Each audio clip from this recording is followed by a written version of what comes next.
KCBC charismatic commission chairman bishop Alex Tharamangalam പിതാവാണ് ഇപ്പോൾ നമ്മുടെ കൂടെ ഉള്ളത്. പിതാവേ, ഇപ്പോൾ സുവർണ ജൂബിലിയുടെ പ്രമാണിച്ച് ഈ ഒരു ആഗോള മലയാളി സംഗമം നടക്കുമ്പോൾ കേരള കത്തോലിക്ക സഭയിൽ ഈ ഒരു കരിസ്മാറ്റിക് നവീകരണത്തിൻ്റെ വളർച്ച എങ്ങനെയായിരുന്നു എന്നൊന്ന് പങ്കുവയ്ക്കാമോ? കേരള കരിസ്മാറ്റിക് നവീകരണത്തിൻ്റെ വളർച്ച എങ്ങനെയെന്ന് ചോദിച്ചു കഴിഞ്ഞാൽ ആരംഭ കാലഘട്ടത്തെക്കുറിച്ച് അധികം എനിക്ക് അവയർനെസ് ഇല്ല. കാരണം 50 കൊല്ലങ്ങൾ പിന്നിടുകയാണ്. ഞാനൊക്കെ പരിചയപ്പെട്ടിട്ട് 40-ലേറെ കൊല്ലങ്ങളെ ആയിട്ടുള്ളൂ. ആരംഭഘട്ടങ്ങളിലെ കുറിച്ച് കേട്ടിരിക്കുന്നത് വളരെയേറെ ബുദ്ധിമുട്ടുകളിലൂടെ കടന്നുപോയി. എങ്കിലും ക്രമേണ ഇത് വലിയ അംഗീകാരം പിടിച്ചു പറ്റിയ ഒരു ആത്മീയ മുന്നേറ്റമാണ്. ഇതിലൂടെ കേരള സഭ ഉണർന്നു എന്ന ഒറ്റ വാക്ക് മാത്രം പറയുമ്പോൾ എല്ലാമായി എന്ന് എനിക്ക് തോന്നുന്നു.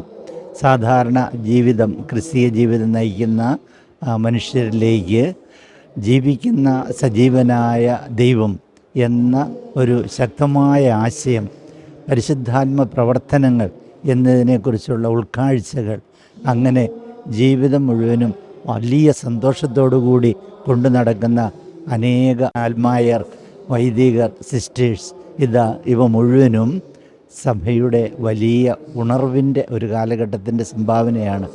അതാണ് ഏറ്റവും വലിയ അഭിമാനത്തോടെ ഓർക്കാവുന്ന കാര്യം. പിതാവേ, ഇനിയിപ്പോൾ ഈ ഒരു ആഗോള മലയാളി സംഗമം കഴിഞ്ഞ് ഓരോരുത്തർ അവരവരുടെ ഒരു മേഖലകളിലേക്ക് പോകുമ്പോൾ, അവരുടെ സർവീസ് മേഖലകളിലേക്കൊക്കെ പോകുമ്പോൾ എന്താണ് നമ്മൾ ഈ ഒരു സംഗമത്തോടുകൂടി ഉദ്ദേശിക്കുന്നത്? എന്താണ് ഇതിന് ശേഷം നമ്മൾ ഈ ഒരു നവീകരണത്തിൽ പ്രതീക്ഷിക്കുന്നത്? എന്താണ്? കർമ്മ മണ്ഡലം പലരുടെയും പലതാണല്ലോ. എല്ലാവരും അവരവരുടെ ലോകത്തേക്ക് പോകും. എല്ലാവരും അതേപടി തന്നെ അവരുടെ ലോകത്ത് ജോലി ചെയ്യുകയും വേണം. കാരണം നമ്മളെല്ലാവരും പ്രത്യേകമായ വൈവിധ്യമാർന്ന കഴിവുകളുള്ളവരും മണ്ഡലങ്ങളിൽ ജോലി ചെയ്യുന്നവരുമാണ്.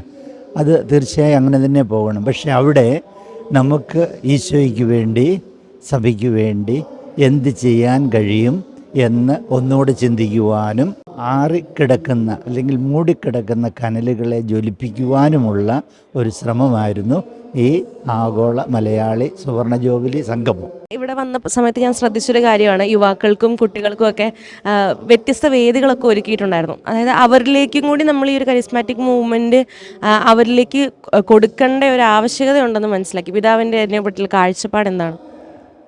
എൻ്റെ കാഴ്ചപ്പാടിൽ ക്രിസ്തീയ ജീവിതം എന്ന് പറയുന്നത് കരിസ്മാറ്റിക് ജീവിതമാണ്. കരിസ്മാറ്റിക്, ക്രിസ്തീയത എന്നിങ്ങനെ രണ്ടെണ്ണം ഇല്ല. ക്രിസ്തീയ ജീവിതത്തിൻ്റെ അവിഭാജ്യ ഘടകം തന്നെയാണ് ആത്മാവിൽ, പരിശുദ്ധാത്മാവിലുള്ള ജീവിതം. മാമോദിസ മുങ്ങുന്നതിലൂടെ നമ്മൾ ദൈവപുത്രരായിത്തീരുന്നു എന്ന് പറയുന്നത് ഈ മാറ്റം പരിശുദ്ധാത്മാവിൻ്റെ പ്രവർത്തനമാണ്. ഇത് എത്ര ആഴത്തിലേക്ക് വരുന്നുവോ, ആത്മബോധമായി മാറുന്നുവോ, അതനുസരിച്ച് ഇത് എല്ലാ വ്യക്തികളുടെയും ജ്വലനത്തിന് കാരണമാകും. അങ്ങനെ വരുമ്പോൾ നാളത്തെ സഭ എന്ന് പറയുന്നത് ഇപ്പോൾ വളരുന്ന യുവജനങ്ങളും വളർന്നു വരുന്ന കുഞ്ഞുമക്കളുമാണല്ലോ. അവരും ഈ ആത്മാവിനെ, പരിശുദ്ധാത്മ പ്രവർത്തനങ്ങളെ അടുത്ത് മനസ്സിലാക്കുന്നതിലൂടെ അവർക്ക് വലിയ സംഭാവന തങ്ങളുടെ ജീവിത മണ്ഡലത്തിൽ, തങ്ങളുടെ ചുറ്റുവട്ടത്തിൽ ചെയ്യാൻ കഴിയും എന്നതുകൊണ്ട് തന്നെയാണ് ഇത്തരം ഒരു കാഴ്ചപ്പാടോടെ പ്രവർത്തിച്ചത്.